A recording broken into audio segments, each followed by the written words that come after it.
5. bab Ата-энени сыйлоо жөнүндө. Уулум билгин, биздин жаратуучубуз ал дагы даңкталсын, дүйнө эрээттүү болушун каалап, бардык заттарды тукумулап тургандай кылды жана анын себепчиси кылып айбанаттык ышкыны жаратты. Демек, уул акылга таянып, өз өмүрүнүн себепкерин сыйлап урматташы ылаазим. Ал ошондой эле өз уруусун сыйлап урматташы абзел. Анын уруусу бул атасы менен энеси. Байка, эч качан атам менен энемдин мага кандай укуктары бар, алар мен эмес эле өз ышкыларын кандырууну ойлошкон деп айтпа. Арийне, алардын максаты ышкыларын кандыруу болсо да, ышкы алардын назиктиги менен акталат жана алар сен үчүн өлүмгө барууга даяр. Ата менен энени сыйлоонун эң арзыбаган себеби катары алардын сени менен сенин жаратуучуңдун ортосунда арачы болушканын айтса болот. Сен өз жаратуучуңду сыйлагандан кийин ага жараша арачыларды да урматтооң керек. Дайыма акыл менен иш кылган уул эч качан атасын жана энесин урматтабай жана сүйбөй койбойт. Биздин эгебиз Курандын аятында минтип айткан: Аллага баш ийгиле жана элчиге, силердин баштоочуңарга баш ийгиле. Бул аяттын маанисин түрдүүчө түшүндүрүп жүрүшөт. Уламыштан окуганыма караганда, баштоочу бул ата менен эне. Асыресе амыр сөзү арабча иш же буйрук деген эки мааниге ээ. Кимде буйрук жана бийлик болсо, ал башкаруучу болот. Ата менен энеге бийлик балдарын багуу үчүн, буйрук аларды жакшылыкка үйрөтүү үчүн берилген. Байка уулум, ата-энеңдин жүрөгүн азапка салба, алардын жаны кыйналганы үчүн жек көрбөгүн. Анткени жаратуучу аларды өз жандарынын кыйнаганы үчүн катуу жазалайт жана улуу Куранда айтат: аларга түү деп айтпа жана аларды жектеп четтетпестен аларга сый урматтуу сөздөрдү айт. Айтылганга караганда Алланын кулагы сүйүнсүн. Ыймандуулардын баштоочусу Алиден сурашат: ата менен эненин уулунун үстүнөн болгон укугу кандай жана канча? Ал ошондо жараткан анын эреже жоосун пайгамбардын ата-энеси өлгөндө көрсөттү.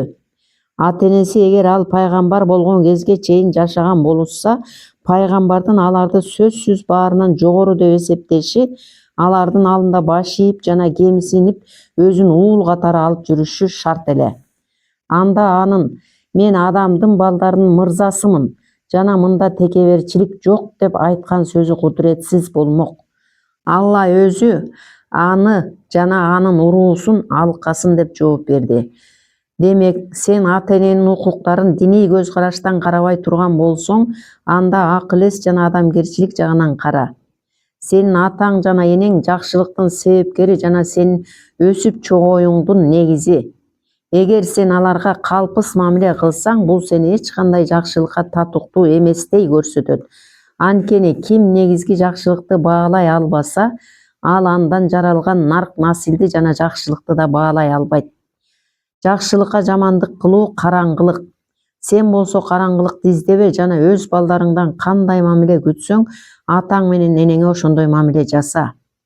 Асыресе сенден ким төрөлсө, ал сенден сени туугандар тилеген нерсени каалайт. Адам мөмө, ал эми ата менен эне дарак сыяктуу. Сен дарак үчүн канчалык кам көрсөң, атаң менен энеңди ошончолук жакшынакай кереметтүү кылып сыйлап урматтайсың жана жакшы көрөсүң. Ошондо алардын намазы жана сага берген дуасы жеткиликтүү болот. Дагы сен Кудайдын алкоосуна жана атаң менен энеңдин ак батасына жакын болосуң. Абайла, мураскер болом деп атаң менен энеңдин өлүмүн тилебе. Алардын өлүмүсү деле сага буйруганы тиет. Асыресе энчи элдин баарыга бөлүнгөн, ар кимге бешенесине жазганы тиет. Сен энчи үчүн көп чөбөлектеп кыйналба, анткениңден үлүшүң көбөйбөйт.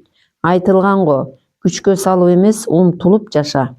Эгерде энчи үчүн Кудайга ыраазы болгуң келсе, жагдайы жакшыларга көзүңдү артпа. Дайыма жаратканга ыраазы болуу үчүн жагдайы өзүңдөн начарларга көз салып көр. А эгер мал дүйнөң кемисе, акыл менен байыганга аракет кыл. Анткени мүлк дөөлөттүү болгуча акылга бай болгон жакшы.